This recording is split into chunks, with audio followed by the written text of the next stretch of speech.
The words left his mouth like chips of ice, sharp and sterile and utterly devoid of warmth. "I don't date black women," Dr. Jinwoo Park did not look up from the patient file he was reviewing, the stark white paper a perfect reflection of his world. Everything in his life was ordered, controlled, and monochromatic. The steel of his instruments, the starched white of his coat, the cool gray of the hospital walls. It was a palette of precision, and he had curated it with the same ruthless efficiency he applied to a surgical procedure. His colleague, Dr. Chun, sputtered, a coffee cup halfway to his lips. "Jinwoo, what decade are you living in? You can't just say things like that." Jinwoo finally lifted his eyes. They were dark, intelligent, and sealed off, like windows to an empty room. "It is not a moral declaration, Chen. It is a statement of fact, a personal preference, rooted in a lifetime of cultural and familial expectation. My father was very clear on the matter of legacy." The word legacy was a weight, a stone he carried in his chest. It was his inheritance, more tangible than money or property. It was a code, a set of unbreakable rules passed down from a man whose approval was the sun Jinwoo had orbited his entire life. Chun just shook his head, a gesture of weary disbelief. "He's been gone for 5 years, man. You're allowed to have your own preferences now." A ghost of a smile, so faint it was barely there, touched Jinwoo's lips. "Some legacies are etched deeper than bone." He closed the file with a decisive snap, the sound echoing in the quiet doctor's lounge. "The woman you've arranged for me to meet tonight, what is her name?" Chun hesitated, a new, dreadful understanding dawning in his eyes. "Her name is Imani. She's an architectural historian. Brilliant, funny, and Jinwoo, you need to cancel." Jinwoo simply picked up his briefcase, his movements economical and precise. "I do not cancel appointments." He walked toward the door, his long gray coat settling over his shoulders like a shroud. "I will simply endure it for an hour, for your sake." "It changes nothing." The door swung shut behind him, leaving Chun in a silence that felt suddenly, horribly loud. He was the first to arrive, a deliberate act of control. The restaurant was a cathedral of modern cuisine, all dark wood, low light, and the hushed reverence of people paying a fortune for exquisitely small plates of food. Jinwoo chose a table in the corner, a strategic position from which he could observe all entrances and exits. He ordered a mineral water, the glass cold and sweating in his hand, a minor imperfection in an otherwise flawless environment. He was prepared for an hour of polite, meaningless conversation. He would be civil, detached, and utterly impenetrable. He would perform the social ritual his friend had foisted upon him, and then retreat back into the sterile safety of his world, the unfortunate matter of the woman's race a mere footnote in a wasted evening.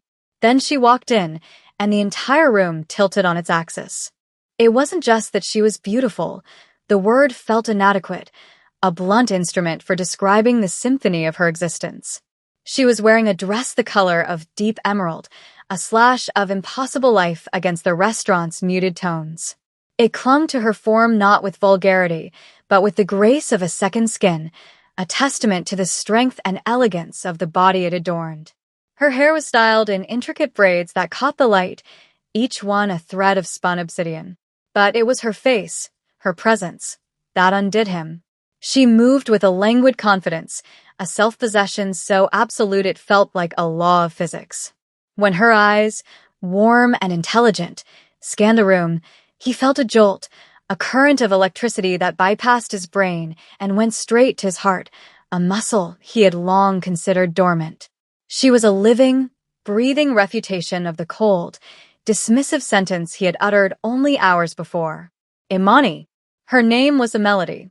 And as she approached his table, her expression shifting from searching to a polite, radiant smile, Jinwoo felt the carefully constructed walls of his world begin to fracture. The ice in his veins was melting, turning into a raging, unfamiliar fire. He, who prided himself on his unshakable composure, could not breathe. He had built his life on a foundation of inherited prejudice, a doctrine of cold, hard lines. And this woman, this impossible woman in a green dress, was about to burn it all to the ground. "Dr. Park?" Her voice was even richer than he had imagined, a low, smooth cadence that seemed to vibrate in the air around him. He managed to stand, a jerky, uncoordinated movement that felt entirely alien to his usually fluid grace. The man who could hold a life in his hands with unwavering stillness suddenly felt like a clumsy adolescent. "Imani, please," he said, his own voice sounding rough, unfamiliar. She smiled, a genuine, luminous thing that made the dim restaurant feel brighter.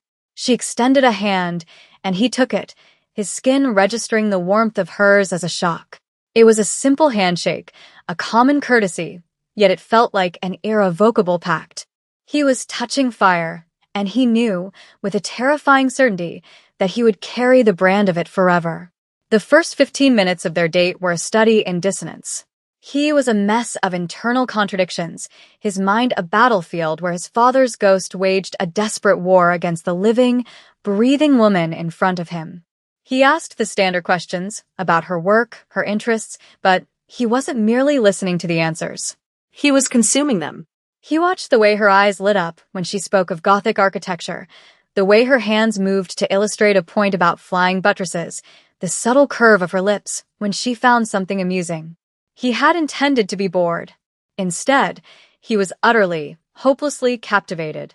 Imani, for her part, was a master of graceful composure, yet she could not miss the intensity of his gaze. She felt it on her like a physical touch, a focused, burning curiosity that was both flattering and deeply unsettling. "Is something wrong, doctor?" she asked, her head tilted slightly.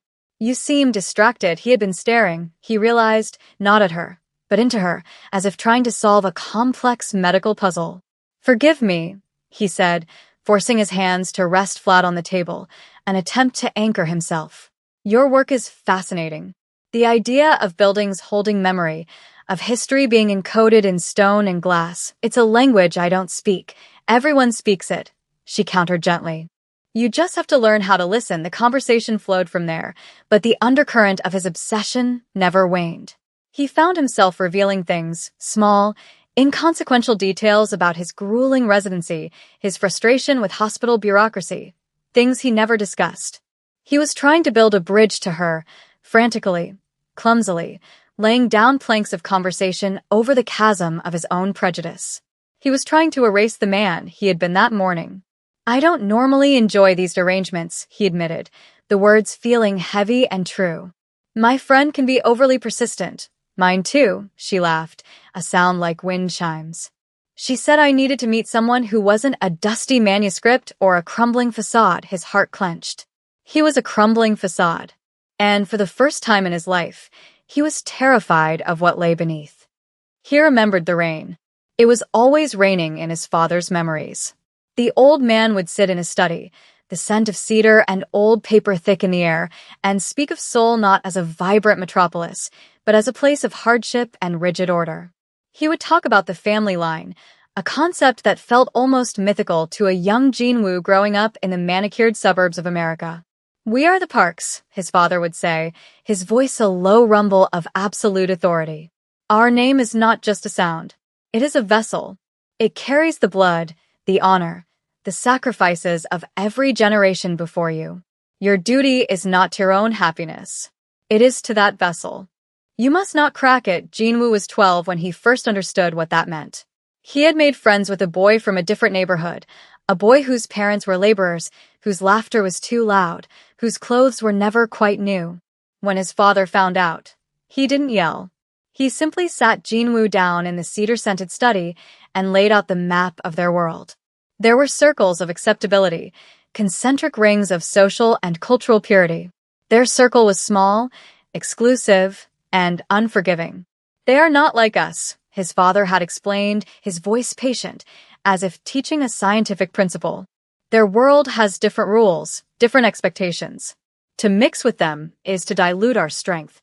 It is to disrespect the vessel." The friendship was quietly, coldly terminated. Years later, during his first year of medical school, Jinwoo had fallen for a woman. She was brilliant, a fellow student, passionate and kind. She was also Filipina. For 3 months, he lived a double life, a life of vibrant color and genuine emotion that he kept hidden from the monochromatic world of his family. He thought he could manage it, that he could keep the two worlds separate. He was wrong. His father discovered it through a concerned family friend. The confrontation was not in the study. It was in the sterile, unforgiving light of the hospital cafeteria. His father did not raise his voice. He simply looked at his son with a profound, soul-crushing disappointment. "I thought I had raised you to understand," he said, his words like surgical steel. "This is not a matter of preference. It is a matter of preservation.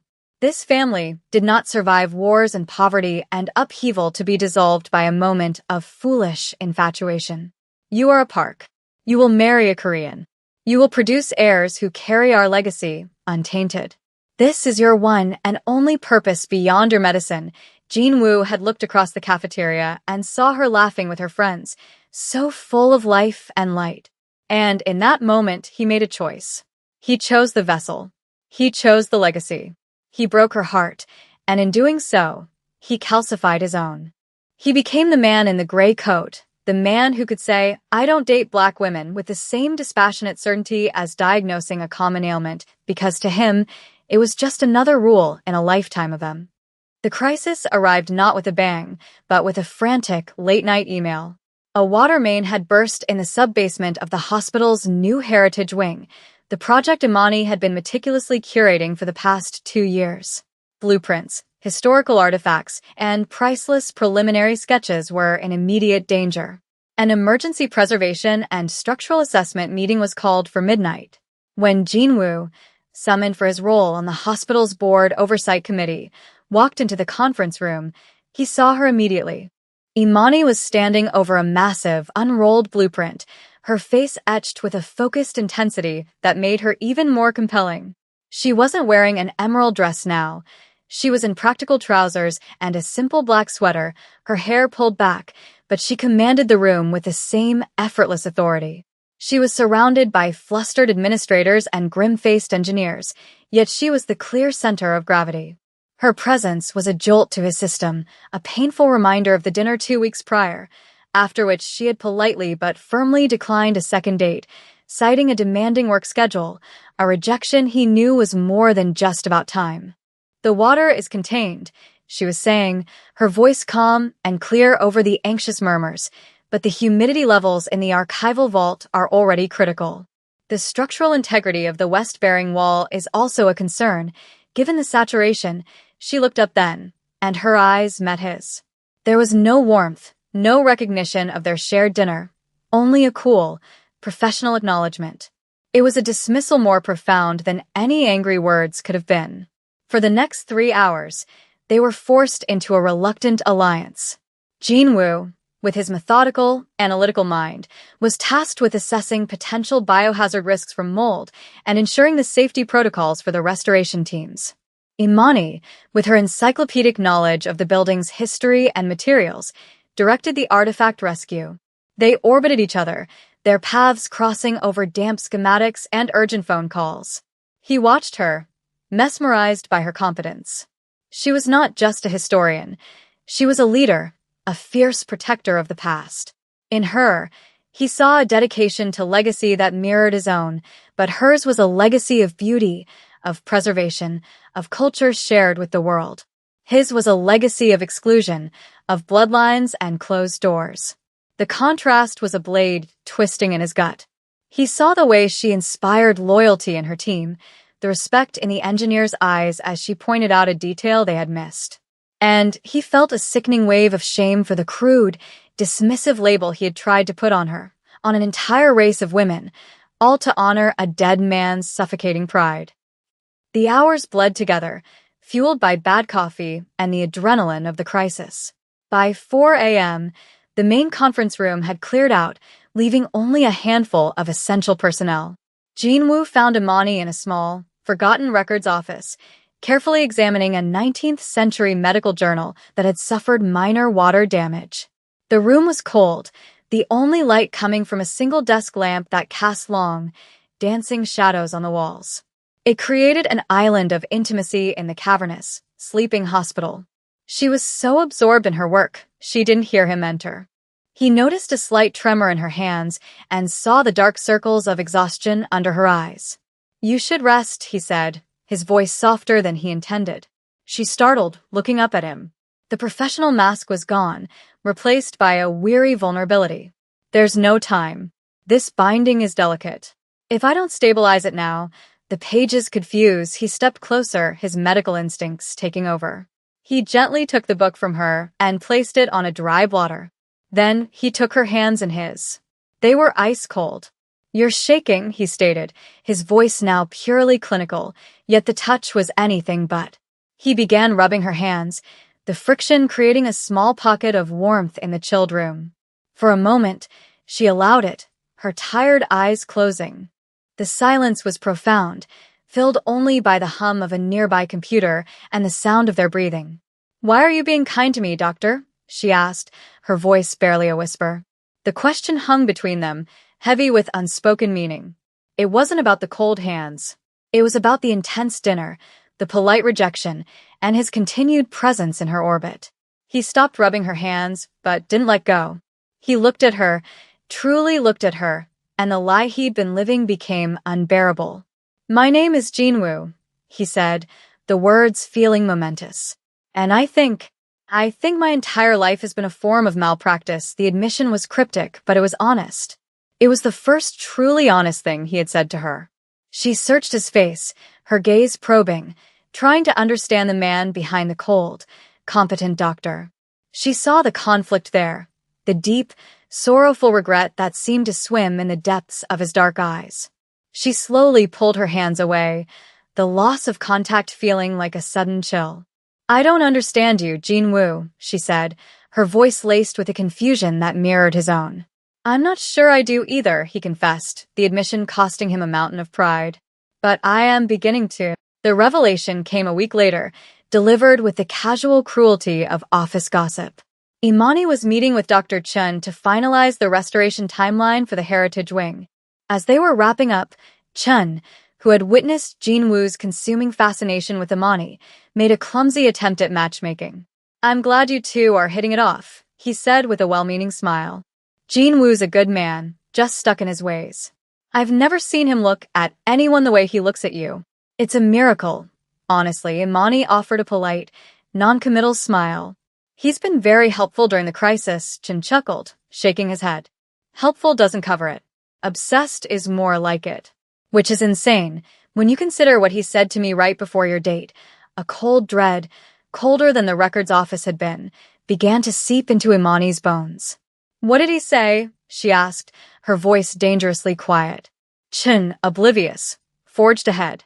"Oh, just some of that old-world nonsense his father drilled into him. He was being an idiot. He told me, flat out, 'I don't date black women, can you believe it?' And then you walked in wearing that green dress and completely short-circuited his brain." It was poetic justice. The world stopped. The cheerful chatter from the hallway outside, the hum of the hospital lights, the very air in her lungs, it all ceased to exist. There was only the sentence, echoing in the cavernous silence of her mind. "I don't date black women." It wasn't just an insult. It was a negation. It was a dismissal of her entire being before she had even entered the room. Every moment they had shared was instantly recast in a sickening new light. His intense gaze wasn't fascination, it was shock. His surprise at her intelligence wasn't admiration, it was the astonishment of a bigot discovering a unicorn. His kindness in the records room wasn't intimacy, it was the confused penance of a man confronting a crack in his vile worldview. She wasn't a person to him. She was an exception, an anomaly, a beautiful, surprising specimen that challenged his neatly categorized prejudice. The shame was a hot, coiling serpent in her stomach. The fury was a wildfire. She stood up, her movements stiff. "Thank you for your time, Dr. Chun," she said, her voice a flawless sheet of ice. She walked out of his office and straight to the surgical wing where she knew Jinwoo would be finishing his rounds. She found him at a nurse's station and she didn't wait. "I know what you said," she stated, her voice low but carrying with lethal precision. He turned, a hopeful smile starting on his face when he saw her, a smile that died instantly when he saw the look in her eyes.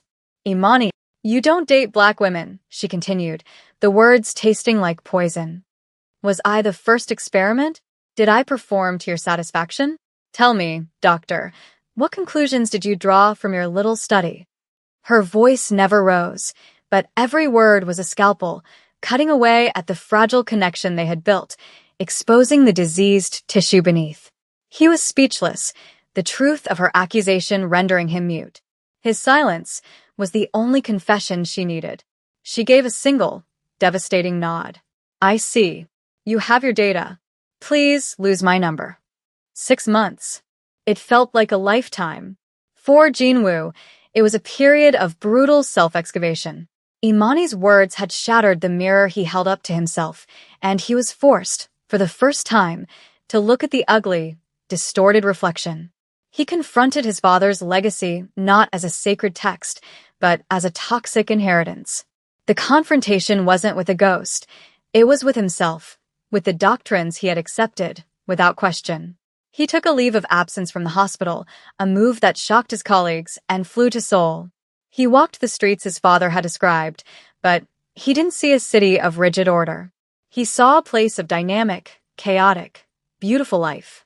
He visited museums, listened to music, and spoke to people his father would have deemed unsuitable. He was deprogramming himself, one painful realization at a time. He returned to America a different man, quieter, sadder, but with an unfamiliar clarity in his eyes. He sold his father's house, the one with the cedar-scented study, and used the money to anonymously establish a scholarship fund for minority students in the arts and humanities at the local university. He named it the Emerald Grant. He went back to work, but the arrogant, cold precision was gone, replaced by a gentler, more patient bedside manner. He was a better doctor, a better man, but he was hollowed out by her absence. Imani, meanwhile, had poured her pain into her work. The Heritage Wing restoration was a triumph, completed ahead of schedule and under budget. She received a prestigious award for her efforts and was lauded in architectural journals. She moved through the world with her head held high, her dignity an impenetrable armor. She dated, but superficially. No one could get past the walls she had erected. The memory of Jinwoo's betrayal was a constant, low-grade ache, a reminder that even the most beautiful facades could hide rotten foundations. She never spoke of him, but sometimes, late at night, she would remember the feeling of his hands warming hers in the cold records office, a moment of genuine connection that made the subsequent pain all the more acute. They lived in the same city, 2 planets in separate, lonely orbits, forever altered by a collision they could never forget.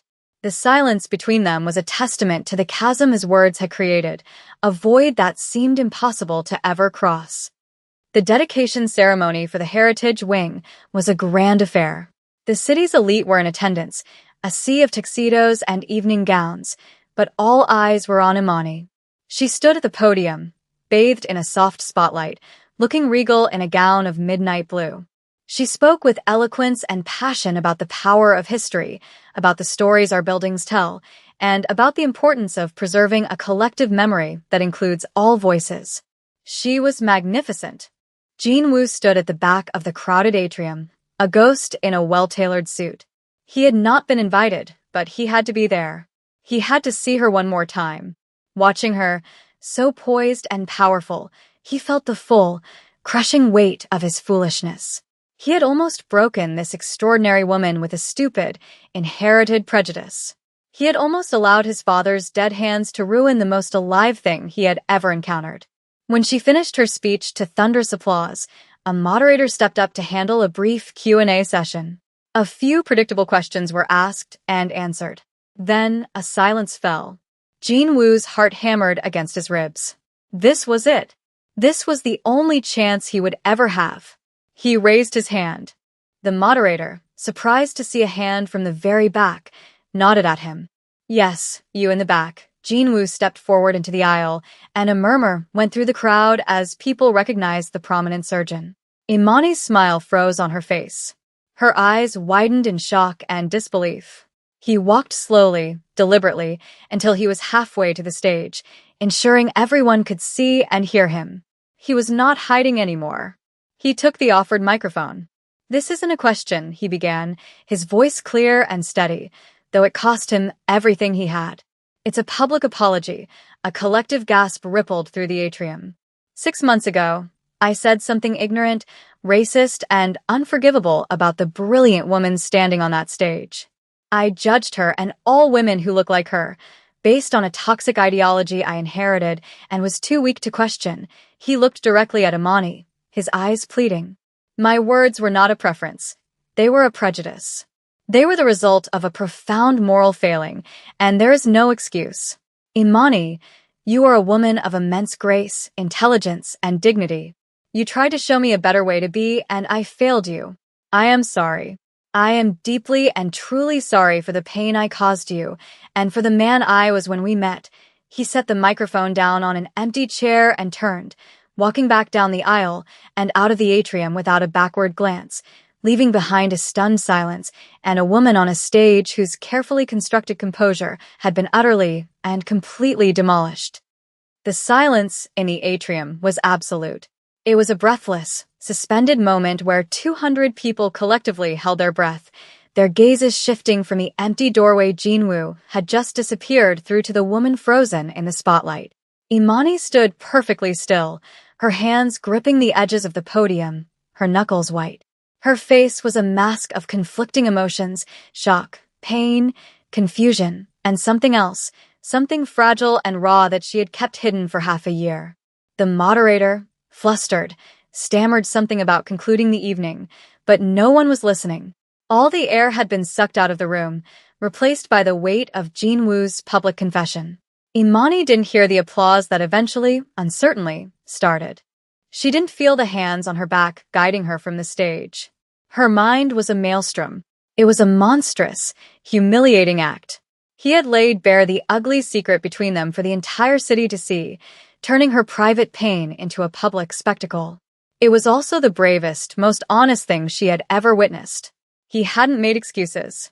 He hadn't tried to justify his past. He had simply named his sin, taken full ownership of it, and apologized without any expectation of forgiveness. It was a gesture so radical, so complete in its self-immolation, that it defied easy categorization. He had not done it to win her back. He had done it because it was the truth, and the truth, he had decided, needed to be said aloud, consequences be damned. Later that night, sitting in her silent apartment, the midnight blue dress pooled at her feet, Imani looked up the new scholarship at the university, the one everyone had been talking about. The Emerald Grant. Her breath caught in her chest. It was a quiet act of penance, a hidden gesture that sought no credit, no applause. It was an attempt to build something beautiful out of the wreckage he had made. The public apology was for her. The grant was for the world he had wronged. The two acts together formed a complicated, painful, and undeniably powerful statement. The chasm between them was still there, a deep and treacherous canyon carved by a single, cruel sentence. But now, for the first time, it seemed as if someone had begun the arduous, near-impossible work of building a bridge. She looked out at the city lights, the past and the present warring within her. What does one do when a man demolishes your faith, only to then rebuild it, brick by painful brick, in front of the entire world? Can a foundation so poisoned ever truly be considered safe? Forgiveness, she realized, was not a simple act of absolution. It was a complex and terrifying landscape, and she was standing at its edge, unsure if she had the strength to take the first step. The story was not over. The final chapter had yet to be written. And what would you do? Would you walk across that bridge?